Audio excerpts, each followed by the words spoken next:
Ever since Emma's husband passed away 2 years prior, the house had felt increasingly hollow, the silence of every empty corner pressing down upon her spirit in ways she had never truly anticipated. She spent her days moving cautiously through the various rooms, meticulously arranging small trinkets, straightening old photo frames, and catching glimpses of the faded curtains as they danced in the cold breeze filtering through the window. The nighttime hours proved to be the most grueling. She would frequently sit by the fireplace, a warm cup cradled in her hands, staring into the flickering embers and recalling the vibrant warmth that had once permeated the house, the echoes of laughter and conversation that now existed only as memories frozen in time. The walls seemed to reverberate with a profound loneliness. Even the distant sounds of neighbors passing by or cars traversing the street felt disconnected, as if she were separated from the world by a thick pane of glass she could not shatter. Yet, despite the vacancy of the rooms, one presence breathed life into the quiet home: her 23-year-old son, Alex. He had evolved into her anchor and her constant, appearing to shoulder the weight of his own budding life while simultaneously embracing the responsibility of her care. Despite his college lectures, his job, and his social circle, he never failed to return home to ensure her well-being, preparing dinner, tidying the kitchen, or arranging her favorite books within easy reach. On that particular evening, the season's first snowfall began to descend in soft, slow flakes, blanketing the trees and sidewalks in a layer of white. Emma shivered, pulling a shawl tighter around her shoulders as she sat by the window, lost in her own thoughts. Alex entered the room moments later, brushing stray snowflakes from his coat, his brown eyes immediately scanning her with deep-seated concern. "Mom, you shouldn't be sitting here all by yourself," he remarked gently, as if he could physically sense the loneliness closing in on her. "Come, let's get closer to the heater." The warmth of his presence instantly filled the room in a way the heater never could. Emma smiled, feeling a quiet comfort she hadn't realized she had been craving. As he pulled up a chair to sit beside her, she took note of the subtle, deliberate ways he made her feel protected: the reassuring hand on her shoulder, the gentle smile, the careful adjustment of her blanket.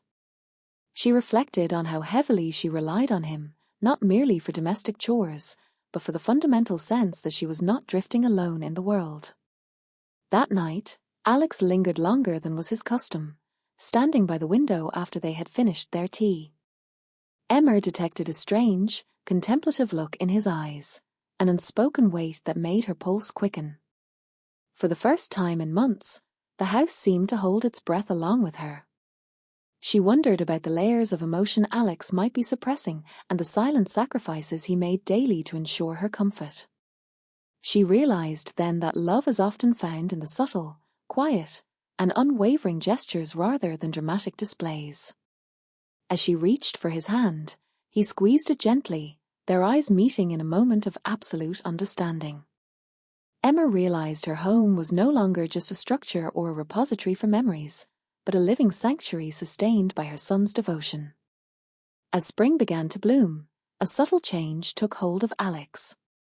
He moved through the house with his usual diligence, yet there was a newfound hesitation in his gestures, a softness in his smiles that made her heart ache with affection. He was always there with coffee and toast, lingering near her chair with unspoken concern. One evening, Alex sat closer than usual and brushed a stray lock of hair from her cheek. "Mom," he said softly, his voice trembling slightly. "There's something I've been meaning to tell you." The words hung in the air, creating a shiver of anticipation. He stood up to check the garden before she could reply, leaving her with a racing heart. The following morning, sunlight spilled through the curtains as Alex approached the table with a worn notebook. "I've been keeping a journal," he admitted, his voice a mere whisper. "About everything we've been through. About you." Emma opened the pages to find neat handwriting detailing memories she hadn't realized he cherished, observations of how she navigated her grief with grace and how he had watched over her silently for years.